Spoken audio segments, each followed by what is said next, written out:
Halo teman-teman, bertemu lagi dengan saya Regina, mahasiswi Politeknik Bekti Kartini Bekasi.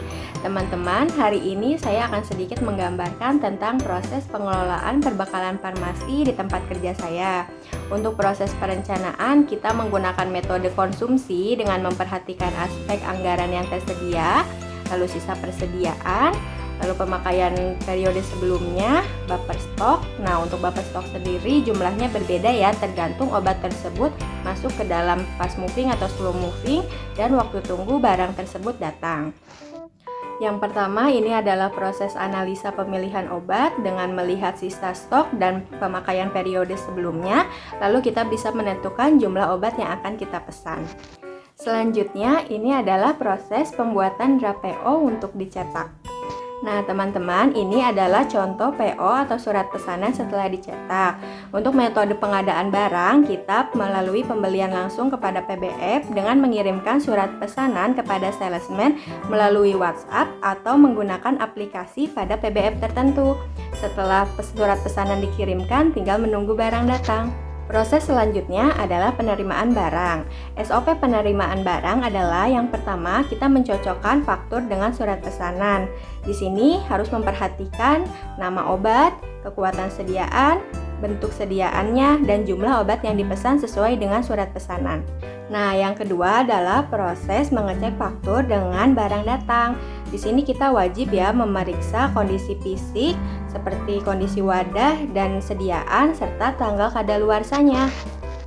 Nah, jika sudah cocok dan tidak ada masalah, lalu selanjutnya faktur ditanda tangan dengan diberi nama dan tanggal penerimaan barang tersebut, lalu distempel. Untuk faktur asli kita serahkan kembali kepada pengirim barang, dan untuk kopi faktur kita simpan sebagai arsip apotik. Nah, proses terakhir adalah penyimpanan. Metode penyimpanan dilakukan berdasarkan jenis sediaan, bentuk sediaan, dan disusun berdasarkan alfabet dengan menerapkan prinsip FIFO dan FIFO. Berikut adalah contoh gambar penyimpanan sediaan farmasi dengan metode FIFO atau First Expired First Out. Lalu, ini adalah contoh gambar penyimpanan sediaan farmasi di suhu dingin dan di suhu ruang. Dan ini adalah contoh penyimpanan untuk sediaan infusan yang tidak boleh disimpan langsung di lantai, maka harus menggunakan valet atau tatakan. Selanjutnya adalah contoh gambar yang diberi label Norum. Sebelumnya teman-teman ada yang tahu istilah Norum?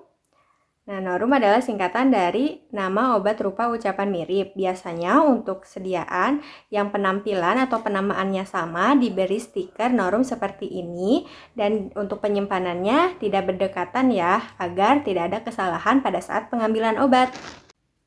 Ini adalah contoh tempat penyimpanan obat narkotika dan psikotropika yang harus disimpan di lemari khusus yang terbuat dari kayu atau bahan lainnya yang kuat, yang tidak mudah dipindahkan, dan dilengkapi dengan kunci ganda. Yang terakhir adalah tempat penyimpanan obat high alert atau obat yang perlu diwaspadai, karena obat tersebut beresiko tinggi dalam menyebabkan hal yang tidak diinginkan.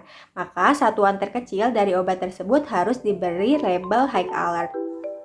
Nah teman-teman, itu adalah sedikit gambaran tentang pengelolaan perbekalan farmasi di tempat kerja saya, dimulai dari proses perencanaan sampai penyimpanan. Semoga sedikit memberikan manfaat untuk kita semua. Saya Regina, pamit undur diri. Terima kasih.